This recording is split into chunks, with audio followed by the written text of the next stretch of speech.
Oi pessoal, sejam bem-vindos à 16ª videoaula de Circuitos 1 e nessa videoaula nós vamos ver algumas características especiais desses dois teoremas e também como aplicar eles fontes dependentes. Porque uma coisa que acontece é o que? Esse teorema só dá pra gente aplicar quando a gente tem um circuito linear. O que é isso? Um circuito que se a gente, por exemplo, dobrar a corrente, a gente dobra a tensão. Se a gente dobrar a tensão, a gente dobra a corrente. Em circuitos desse estilo daqui, ó, isso acontece. Se a gente pegar e dobrar a tensão, a gente vai dobrar a corrente que está passando aqui, ó. Se a gente dobrar a corrente, a gente também vai dobrar a tensão que está aqui. Mas nesse circuito daqui, ó, por exemplo, que tem uma fonte dependente, isso não acontece. Se a gente pegar e dobrar a tensão, a gente não necessariamente dobra a corrente. Então, o que a gente faz para isso aqui, ó? A gente até consegue aplicar o teorema de Norton e o teorema de Thevenin em circuitos que não são lineares, o que é o exemplo desse circuito daqui, só que de um jeito especial. E esse jeito especial, ele é como se fosse um jeito global. Em circuitos que são lineares, a gente pode calcular a tensão de Thevenin, a corrente de Norton, normalmente em circuitos não lineares também. Só que o problema é quando a gente vai calcular a resistência de Thevenin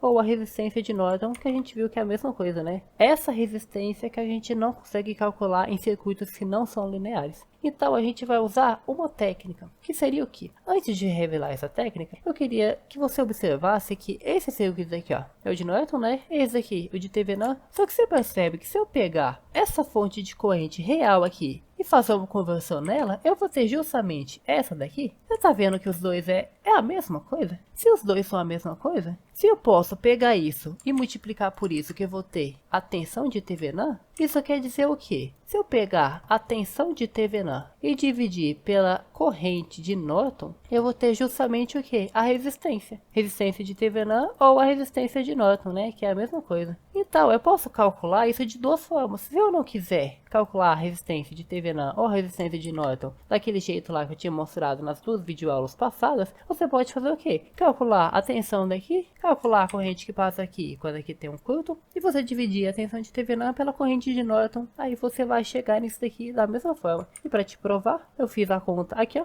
eu peguei, dividi a tensão de Thevenin pela corrente de Norton e cheguei exatamente na mesma coisa. Aqui deu uma diferencinha pequenininha, né, porque a corrente ela tá aproximada, né, ela não é esse o valor exato, só que deu para ver que se a gente pegar 4 casas decimais aqui arredondando, vai dar exatamente o mesmo valor. Então é essa técnica que a gente vai usar para a gente simplificar circuitos desse jeito aqui em uma equivalência de Thevenin ou em uma equivalência de Norton. Então é isso que a gente vai fazer. Vamos aqui então analisar esse resistor daqui, ó. Então eu vou falar que aqui é o ponto A e aqui é o nosso ponto B. Então eu vou ter que fazer o que aqui? Calcular a tensão de Thevenin, calcular a corrente de Norton e dividir um pelo outro. Então, vamos fazer a mesma coisa que a gente tinha feito antigamente aqui então. Para calcular a tensão de Thevenin, eu vou substituir o resistor aqui, ó, por um circuito aberto, né? Que vai ficar assim então. E calcular a tensão de um ponto até o outro. Essa aqui que vai ser a minha tensão de Thevenin. E para fazer isso, eu vou usar o método dos nós. E para fazer isso, eu vou usar a análise de nós. E aqui, porque aqui vai ficar bem fácil da gente usar a análise de nós. Porque olha aqui, ó,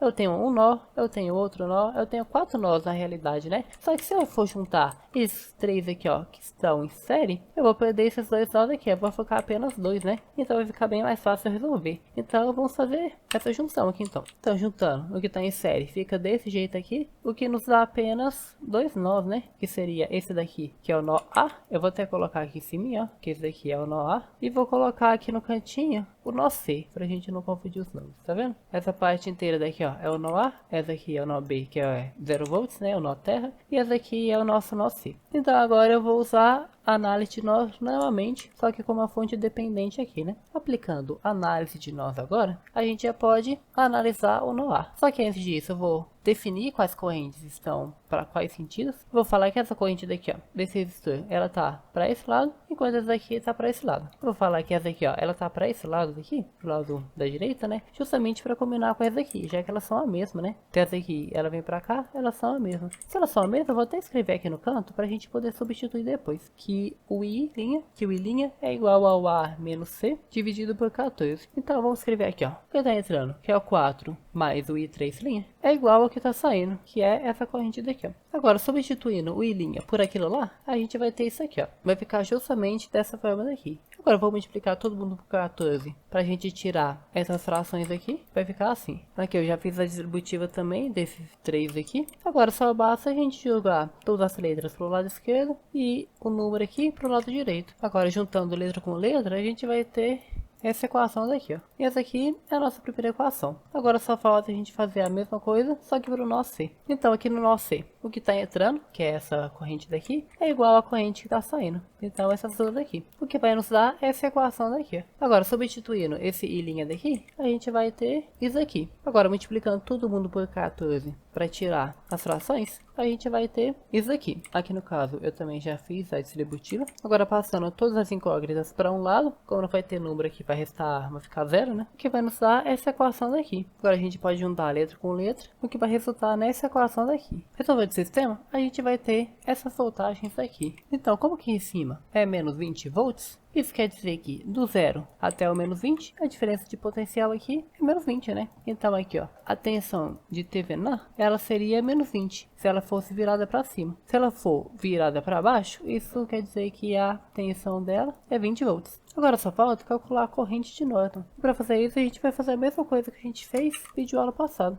que seria substituir o resistor aqui, ó, por um curto-circuito e calcular a corrente que está passando nessa parte daqui, ó. Agora, aqui, a gente nem vai precisar fazer cálculo. Porque, pensa aqui comigo, ó, se a corrente sempre escolhe o caminho mais fácil, você concorda que o caminho mais fácil seria esse caminho daqui, ó? Ela tá passando inteiramente nesse pedaço daqui, ó. Os 4 amperes tá passando tudo aqui, ó. Se ele tá passando tudo aqui, não tem corrente da parte dele passando nessa parte aqui. E se não tem corrente passando nessa parte aqui, isso aqui é zero. Se isso daqui é zero, quer dizer que essa daqui também é zero. Então quer dizer o quê? Que essa fonte aqui, ó, não tá contribuindo com nada, tá com 0 amperes. E 4 amperes está passando nessa parte daqui, ó. Então, a corrente de Norton é 4 amperes. Aí, ó, foi bem rapidinho da gente calcular, né? Então, isso quer dizer o quê? Agora que a gente tem a tensão de TVNAR e a corrente de Norton, dá pra gente calcular a resistência de Norton ou resistência de TVNAR, que é a mesma coisa, né? Apenas fazendo o quê? Tensão de TVNAR dividido pela corrente de Norton, que no caso aqui vai ser menos 20 dividido por 4, que vai ser menos 5. Menos 5 ohms é o resistor ali do meio. Esse menos 5 ohms parece que ele está errado e eu já vou explicar o que aconteceu, o que está acontecendo para ter uma resistência negativa aqui. Mas antes, vamos só desenhar e ver como ficaria. Desenhando aqui, ó, ele para cima de um jeito bem rapidinho, ó, ficaria algo mais ou menos assim, ó.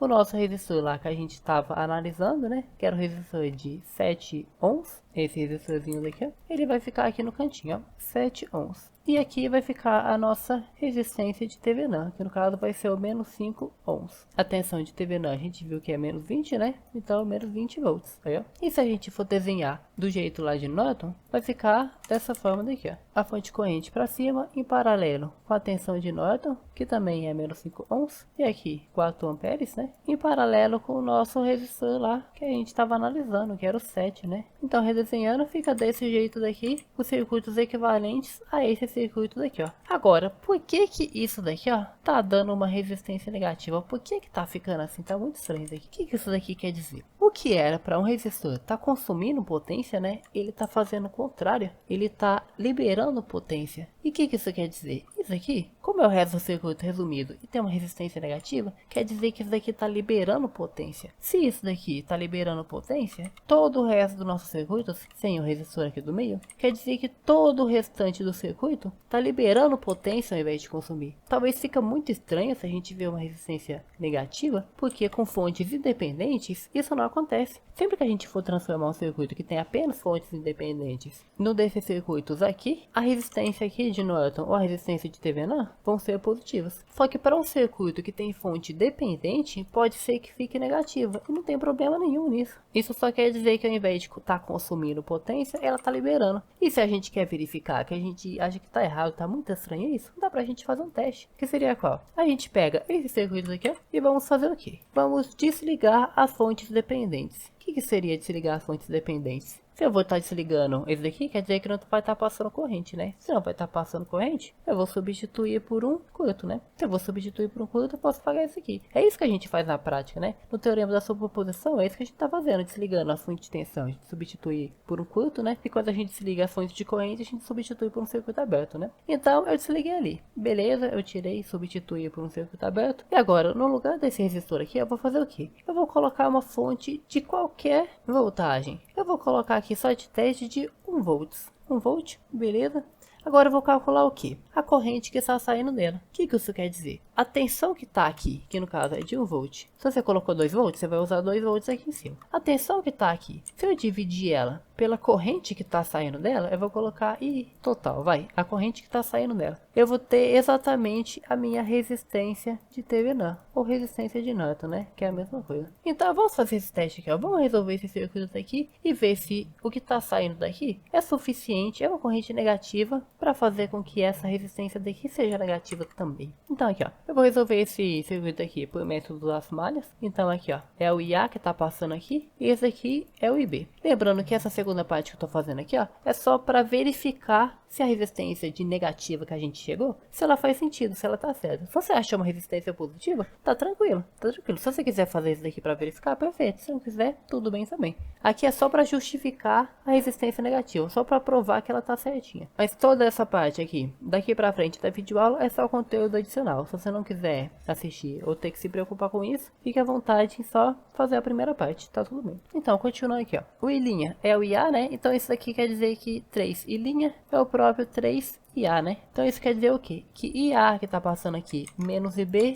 é igual a 3IA. Então aqui, ó, IA menos IB é igual a 3IA. Agora, reorganizando isso, a gente vai ter 2IA menos IB, que é igual a zero. Essa é a nossa primeira equação. A nossa segunda equação, como a gente tem uma fonte de corrente aqui, a gente vai ter que usar o supermalha, né? Vai ter que pegar toda essa parte daqui. Só que antes de fazer isso, eu vou juntar esses 3 resistores num só, para ficar mais fácil. Vou juntar tudo num só de 14 ohms. Então aqui, ó, menos 14 IA, ó, eu tô pegando esse caminho daqui, ó. Menos 14 IA menos 2 IB mais 1 é igual a zero. O que dá essa equação daqui, né? Agora, reorganizando, eu vou ter isso daqui, ó. A minha segunda equação, que seria essa daqui. Agora, eu tenho duas equações, né, independentes. Basta resolver o sistema. Resolver o sistema, eu vou ter esses dois valores aqui, ó. Então, IA é 0,1 ampere e IB é menos 0,2 ampere. E olha aqui, o que que tá saindo daqui? Você concorda que o que tá saindo dessa fonte daqui é justamente o IB? Olha o IB daqui, ó. Então, o que tá saindo daqui é menos 0,2 ampere. Então, se eu pegar esse 1 daqui e dividir por menos 0,2, eu vou ter justamente o nosso menos 5. Então, isso prova que a nossa resistência negativa está totalmente correta. E se você, ou que eu trouxe uma resistência positiva e quisesse verificar se está certo, você pode fazer dessa forma daqui também, que vai estar certo da mesma forma. Então, essa foi a videoaula, espero que tenha dado para entender tudo. Se tenha ficado um pouco confuso, principalmente por causa dessa resistência negativa daqui, ó, não se preocupe muito com ela, é só você fazer isso que a gente tinha feito, só usar essa fórmula daqui, ó. Acha a resistência de Thevenin, a corrente de Norton, divide uma pela outra, você vai achar a resistência. Aqui foi uma coincidência que fez a gente achar uma resistência negativa, e dessa parte pra frente daqui eu expliquei o porquê que ela tá certa e o que que ela significa. Só que você achando uma resistência positiva ou negativa, só porque é negativa não quer dizer que tá errado. Então não se apegue a esse menos aqui, saiba que usando essa fórmula daqui, você vai achar a resistência de Thevenin ou a resistência de Norton para qualquer circuito, seja ele linear ou não linear, e vai dar certo da mesma forma. Então qualquer dúvida, pode nos comentários que eu vou estar tentando responder todo mundo. Até a próxima videoaula.